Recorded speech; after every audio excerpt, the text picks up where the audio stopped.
Warahmatullahi wabarakatuh. Kami dari kelompok 13 akan mempresentasikan tugas mata kuliah pengambilan keputusan manajerial dengan dosen Dr. Dewi Nusraningrum, MSI, dengan judul keputusan frekuensi learning curve, yaitu model pengambilan keputusan berdasarkan pandangan rasionalitas dan model pengambilan keputusan yang tidak terstruktur. Baik, sebelum masuk ke dalam materi, perkenankan saya untuk memperkenalkan rekan-rekan tim dari kelompok 13. Yang pertama ada Haura Syafiko, yang kedua ada Angga Dwi Pratama, yang ketiga ada saya sendiri, Adisti Umairo, yang keempat ada Robi Firliana. Oke, masuk pendahuluan. Pengambilan keputusan yang memiliki pola siklus dalam fungsi manajemen membawa stabilitas dan memudahkan organisasi untuk mereproduksi struktur organisasi, seluruh aktivitas dan kompetensi inti organisasi setiap saat. Proses pengambilan keputusan yang merupakan kegiatan rutin dalam organisasi menyediakan sejumlah alternatif, solusi, dan konsekuensi dari setiap solusi atas masalah. Pemilihan alternatif yang terbaik yang dilakukan dengan tepat pada akhirnya akan meningkatkan efektivitas organisasi menurut Dermawan 2016. Model pengambilan keputusan menurut dua pandangan. Pengambilan keputusan selalu dihadapkan pada dua jenis keputusan terprogram terstruktur dan tidak terprogram atau tidak terstruktur.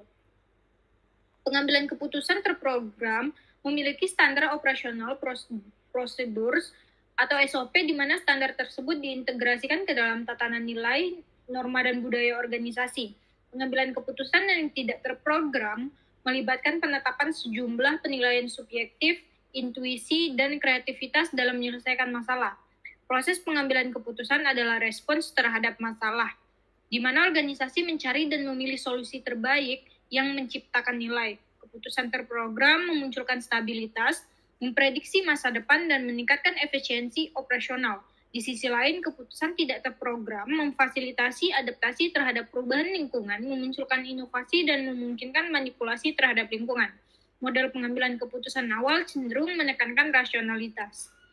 Berikut model pengambilan keputusan berdasarkan pandangan rasional. Menurut Simon, dalam Dermawan 2016 memperlihatkan 3 langkah pengambilan keputusan. Yang pertama, identifikasi dan definisikan masalah. Yang kedua, menghasilkan alternatif pemecahan masalah. Dan yang ketiga, pilih solusi lalu terapkan. Sedangkan menurut E.F. Harrison, yang pertama definisikan masalah, yang kedua identifikasi kriteria keputusan, yang ketiga mengalokasikan bobot pada kriteria, yang keempat kembangkan alternatifnya, yang kelima evaluasi alternatifnya, dan yang keenam pilih alternatif terbaik. Selanjutnya akan dilanjutkan oleh rekan saya Haura. Selanjutnya model sederhana dari pengambilan keputusan secara rasional. Terdapat 3 poin. Yang pertama, pengambilan keputusan mengidentifikasi sejumlah masalah yang harus diselesaikan. Karena masalah merupakan kesenjangan antara keadaan yang diharapkan atau diperkirakan dengan kenyataan. Seperti yang terdapat pada gambar 4.1, yaitu proses pendefinisian masalah. Yang pertama penentuan tujuan, lalu isolasi dan identifikasi, lalu penentuan bobot, lalu penentuan pendekatan, selanjutnya penentuan variabel yang relevan, lalu pencarian jawaban yang secara empiris, lalu penilaian langkah yang dilakukan, selanjutnya penentuan masalah utama, dan yang terakhir proses pengambilan keputusan. Selanjutnya, pada poin 2, setelah pengambil keputusan melakukan proses penentuan masalah sebenarnya, maka langkah selanjutnya adalah menentukan sejumlah alternatif solusi terhadap masalah yang dihadapi. Dan poin ketiga, langkah terakhir merupakan pilihan solusi atas masalah dan mengimplementasikan solusi tersebut. Langkah ini hanya dapat dilakukan setelah proses evaluasi dengan memberikan rating peringkat terbaik atas seluruh alternatif yang memungkinkan dilakukan. Lalu pandangan rasionalitas yang dibatasi. Individu tidak selalu dapat membuat keputusan yang paling rasional. Hal ini disebabkan oleh keterbatasan kognitif, keterbatasan informasi, dan keterbatasan waktu. Individu mungkin tidak selalu dapat mempertimbangkan semua informasi yang relevan, memprosesnya secara rasional, atau mempertimbangkan semua konsekuensi dari keputusan mereka. Hal ini dapat menyebabkan individu membuat keputusan yang tidak optimal atau merugikan. Lalu gambar 4.3, langkah-langkah pengambilan keputusan dalam model rasional yang dibatasi. Yang pertama, identifikasi dan definisikan masalah. Yang kedua, tetapkan kriteria terbatas. Yang ketiga, pencarian alternatif solusi tertentu. Yang keempat, pemilihan alternatif melalui koalisi organisasi. Yang kelima, pemilihan alternatif solusi yang memuaskan organisasi. Lalu, apakah solusi memuaskan? Jika jawabannya ya, terapkan solusi tersebut. Jika jawabannya tidak, lakukan perubahan minor untuk menyesuaikan. Lalu apakah hal tersebut menyelesaikan masalah? Jika jawabannya ya, terapkan solusi tersebut, dan jika jawabannya tidak, kurangi tingkat preferensi atas alternatif. Selanjutnya akan dijelaskan oleh Robi. Terima kasih Aura. Tipe-tipe rasionalitas. Simon D. Rawlinson dan Albert Feld 2002 dalam Dermawan 2016 mengatakan bahwa terdapat beberapa tipe rasionalitas. Yang pertama, rasionalitas objektif. Yang kedua, rasionalitas setelah kejadian. Yang ketiga, rasionalitas subjektif. Next. Model pengambilan keputusan yang tidak terstruktur. Model ini membalikan proses awal pengambilan keputusan. Proses yang pada umumnya dimulai dari sisi penentuan masalah yang harus dipecahkan menjadi proses yang dimulai dari sisi penentuan solusi. Artinya, pengambilan keputusan dapat mengajukan sejumlah solusi terhadap masalah yang sesungguhnya tidak dalam kurung belum muncul. Maka pengambilan keputusan mencitrakan sebuah masalah yang mereka dapat selesaikan melalui solusi yang sudah tersedia. Model pengambilan keputusan yang tidak struktur merupakan ini ada rumusnya yang di mana D itu decision, yang PR itu problem, SLN solution, partisipan, C titik OPP choice of opportunity. Dengan asumsi bahwa seluruh variabel peristiwa bernilai independen, maka sebuah solusi dapat diajukan untuk sebuah masalah yang tidak ada. Dengan kata lain, 4 peristiwa tersebut berinteraksi dalam cara acak atau random. Hal ini menandakan bahwa pengambilan keputusan lebih merupakan sebuah fungsi dari peluang pertemuan.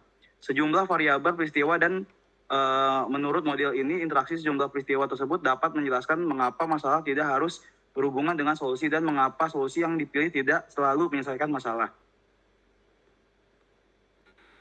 Selanjutnya akan dibacakan oleh Angga Dwi. Baik, terima kasih Robi Firuyana. Selanjutnya studi kasus. Sebelum hadirnya transportasi online, angkutan umum di Indonesia khususnya sarana transportasi darat memiliki beberapa peraturan dan cara dalam penggunaan sarana angkutan umum. Untuk angkutan umum milik swasta seperti taksi, konsumen dapat memesan angkutan tersebut dan melakukan perjanjian atau kesepakatan untuk menentukan tempat penjemputan melalui telepon atau melalui stand khusus yang dibuat sendiri oleh angkutan umum milik swasta dengan persetujuan beberapa pihak untuk di beberapa tempat seperti bandara, terminal, dan stasiun. Dalam sistem pembayaran, baik dari angkutan umum milik pemerintah maupun angkutan umum milik swasta, konsumen harus membayar di tempat atau tunai sesuai dengan tarif yang sudah ditentukan. Seiring dengan berjalannya waktu, hadirlah transportasi berbasis online. Aplikasi ini diisi dengan fitur-fitur yang memudahkan konsumen untuk digunakan. Salah satu fitur dalam aplikasi ini, konsumen dapat melakukan pembayaran sesuai kategori angkutan yang diinginkan. Sistem pembayaran dapat dilakukan dengan memberi uang tunai atau cash, ataupun dengan menggunakan uang virtual, cashless, yang disediakan oleh perusahaan transportasi online. Dan di dalam aplikasi tersebut, konsumen juga dapat mengetahui estimasi biaya yang harus dikeluarkan untuk menggunakan jasa transportasi tersebut. Dinilai dari cara pemesanan, dengan adanya aplikasi ini, konsumen dapat langsung berkomunikasi dengan driver tanpa harus melalui operator. Untuk tempat penjemputan, konsumen pun dapat menentukan lokasi penjemputan. Dengan kehadiran e-commerce, Taksi Citra merupakan salah satu pihak angkutan umum yang merasa terganggu dengan kemunculan taksi online, yang merupakan salah satu jenis perusahaan taksi konvensional yang beroperasi di Kota Malang. Taksi Citra juga turut mengalami penurunan baik dari operasional dan permintaan konsumen.